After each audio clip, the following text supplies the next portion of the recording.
नमस्कार बच्चों, आज हम कक्षा 10 विषय गणित अध्याय 3 दो चरों वाले रैखिक समीकरण युग्म के बारे में पढ़ेंगे। तो दो चरों में दो रैखिक समीकरण एक रैखिक समीकरणों का युग्म कहलाता है। रैखिक समीकरण युग्म का जो व्यापक रूप होता है बच्चों, वो क्या होता है? देखिए कि a1x plus b1y plus c1 बराबर 0। इसी प्रकार दूसरा समीकरण हमारा a2x plus b2y plus c2 बराबर 0, जहाँ a1 b1 c1 और a2 b2 c2 ये हमारी वास्तविक संख्याएं हैं। अब इसमें देखिए, रैखिक समीकरण युग्म को ग्राफीय रूप में भी निरूपित किया जा सकता है और इनको हल भी किया जा सकता है। रैखिक समीकरणों को हल करने की दो विधियां होती हैं। पहली विधि हमारी ग्राफीय विधि होती है और दूसरी बीजगणितीय विधि होती है।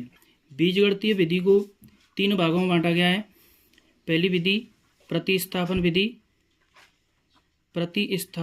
विधि और दूसरी है अगली यानी कि विलोपन विधि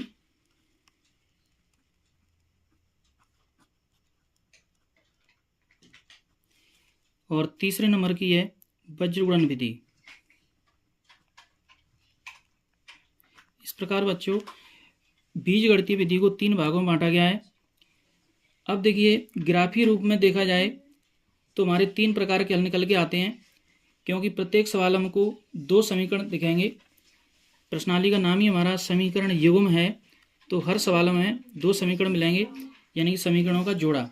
तो देखिए, यदि किसी ग्राफ में हमको अगर दोनों लाइनें प्रतिच्छेद करती हुई दिखती हैं, जैसे इस तरह से, यदि प्रतिच्छेद करती हुई दोनों लाइन आती हैं किसी ग्राफ में, तो वो यानी कि प्रतिच्छेदी रेखाएं कहलाती हैं। यदि किसी ग्राफ में दोनों रेखाएं इस तरह से आती हैं, तो ये दोनों रेखाएं यहाँ पे समांतर रेखाएं होंगी।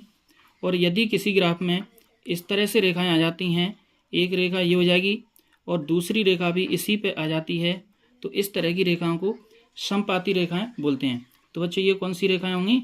समपाती रेखाएं। और ये वाली क्या कहलाएंगी? समांतर रेखाएं। और ये वाली कहलाती हैं प्रतिच्छेदी रेखाएं।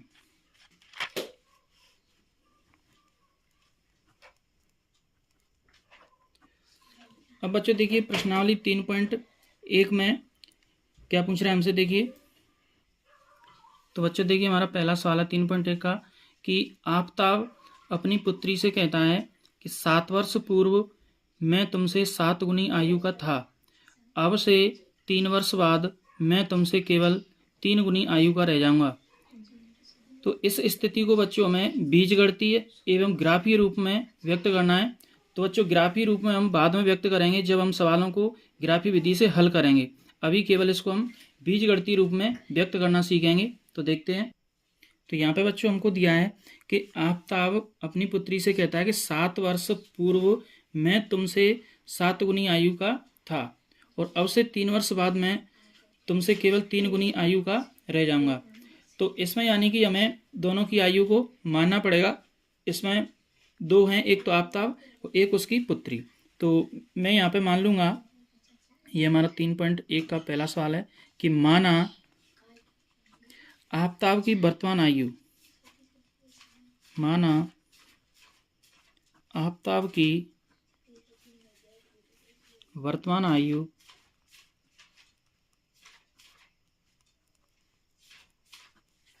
x वर्ष तथा उसकी पुत्री की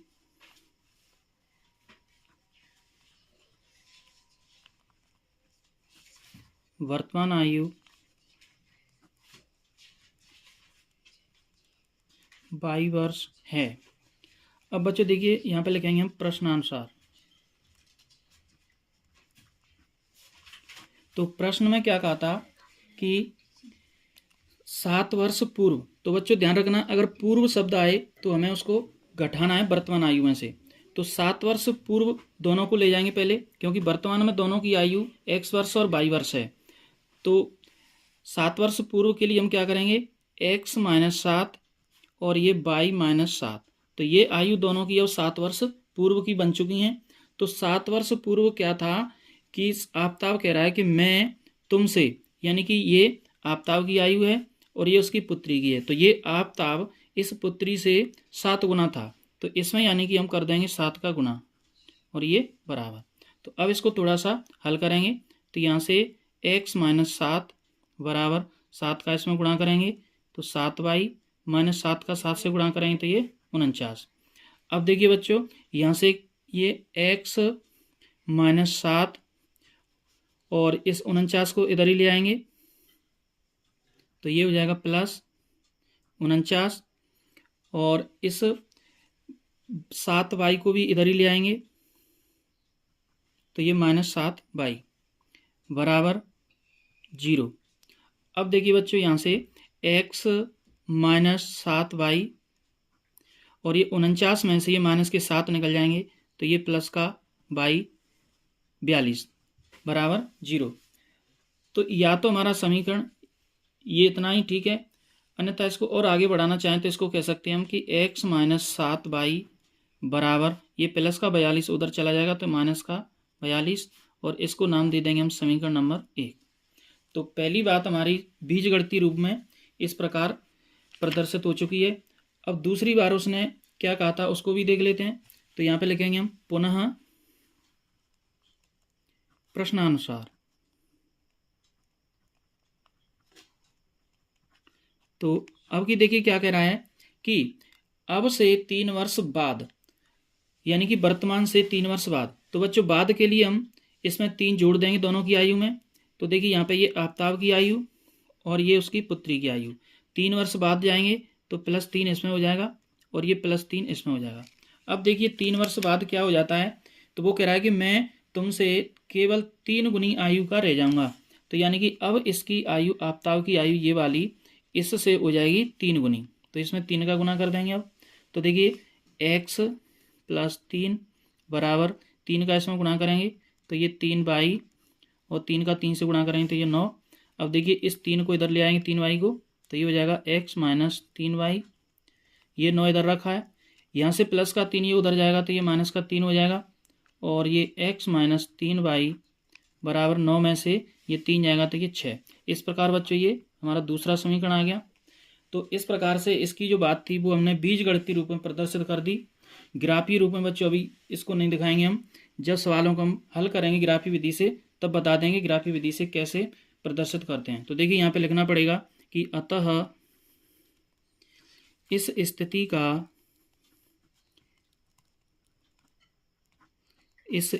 का बीजगणितीय रूप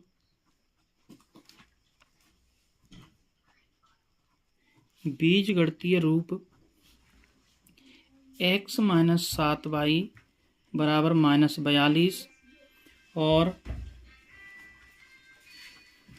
x माइनस 3y बराबर 6 है।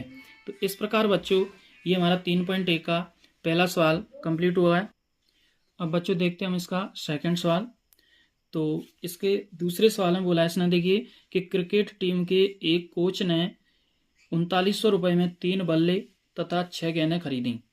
बाद में उसने एक और बल्ला तथा उसी प्रकार की 3 गेंद 1300 रुपये में खरीदी। इस स्थिति को बीजगणितीय तथा ज्यामितीय रूपों में व्यक्त कीजिए। तो देखते हैं बच्चों। तो यहाँ पे बच्चों लिखेंगे कि उसने एक बल्ला और एक गेंद खरीदी है। तो यहाँ पे हम मान लेंगे, ये देखिए दूसरा सवाल है कि माना एक बल्ले का मूल्य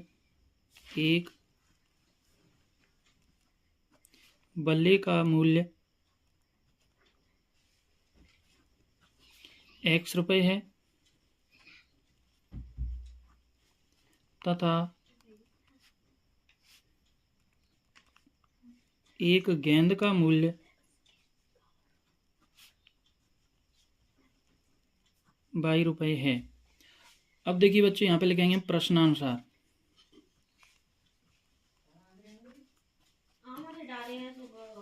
प्रश्नानुसार यहाँ पे देखिए उसने प्रथम बार में 3 बल्ले तथा 6 गेंद खरीदी।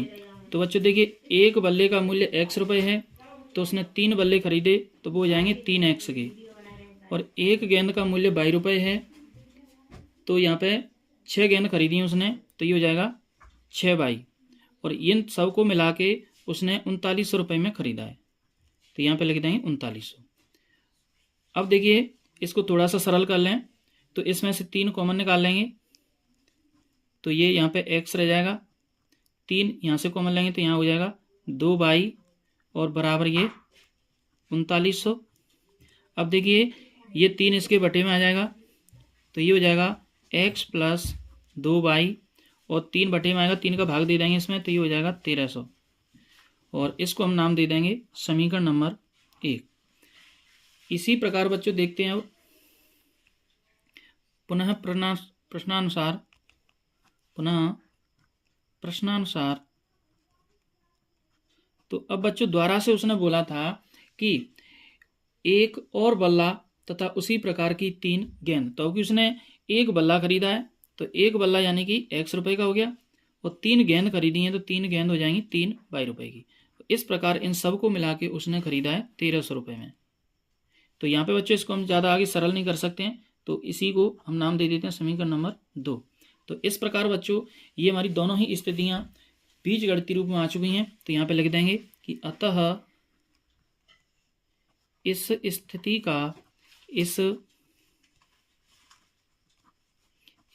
का बीजगणितीय रूप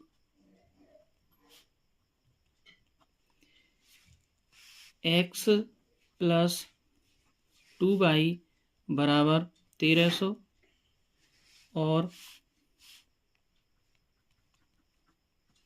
x + 3y बराबर 1300 है। तो इस प्रकार बच्चों ये हमारा दूसरा सवाल भी कंप्लीट हो गया। अब बच्चों देखते हैं इसका तीसरा सवाल। तो तीसरे सवाल में बोला उसने कि 2 kg सेब और 1 kg अंगूर का मूल्य किसी दिन 160 रुपये था, 1 महीने बाद 4 kg सेब और 2 kg अंगूर का मूल्य 300 रुपये हो जाता है। तो इस स्थिति को बीजगणितीय तथा ज्यामितीय रूपों में व्यक्त कीजिए। तो देखते हैं इसको, ज्यामितीय रूप में अभी व्यक्त नहीं करेंगे, केवल बीजगणितीय रूप में देख लेते हैं। तो देखिए बच्चों यहाँ पे इसमें हम लिखेंगे, ये सवाल नंबर हमारा तीसरा है कि माना 1 kg सेब का मूल्य x रुपये है तथा 1 kg अंगूर का मूल्य y रुपये है। अब देखिए बच्चों प्रश्नानुसार,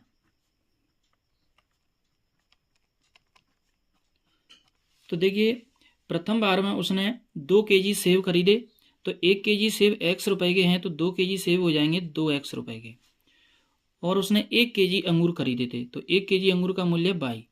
इस प्रकार इन सब का मूल्य कितना था 160। तो बच्चों इसको बोल देंगे हम समीकरण नंबर 1, क्योंकि इसको आगे हल नहीं कर सकते हैं। अब देखिए फिर दोबारा से उसने बोला था कि 4 kg सेब, तो प्रश्नानुसार लिखना चाहें तो लिख सकते हैं, नहीं तो कोई दिक्कत नहीं है, कि 1 महीने बाद उसने 4 kg सेब, तो 1 kg सेब का मूल्य x रुपये, तो 4 kg सेब 4x के, और 2 kg अंगूर, तो 1 kg अंगूर का मूल्य y, तो 2 kg का 2y, और इस प्रकार ये सब मिला के उसने 300 रुपये में खरीदे। इसको थोड़ा सा सरल कर लेते हैं, क्योंकि इसमें से 2 कॉमन आ रहा है, तो 2 कॉमन ले लेंगे यहाँ से, तो ये हो जाएगा 2x, और 2 यहाँ से कॉमन लेंगे तो ये हो जाएगा y बराबर 300। अब देखिए 2 का इसमें लग जाएगा भाग, तो ये हो जाएगा 2x + y बराबर 150, और इसको नाम दे देंगे समीकरण नंबर 2। तो इस प्रकार बच्चों ये स्थिति हमारी बीजगणितीय रूप में व्यक्त हो चुकी है। तो यहाँ पे लिखेंगे अतः इस स्थिति का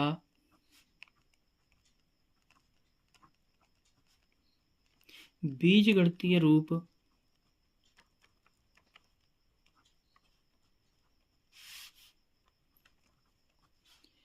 दो एक्स प्लस वाई बराबर 160 और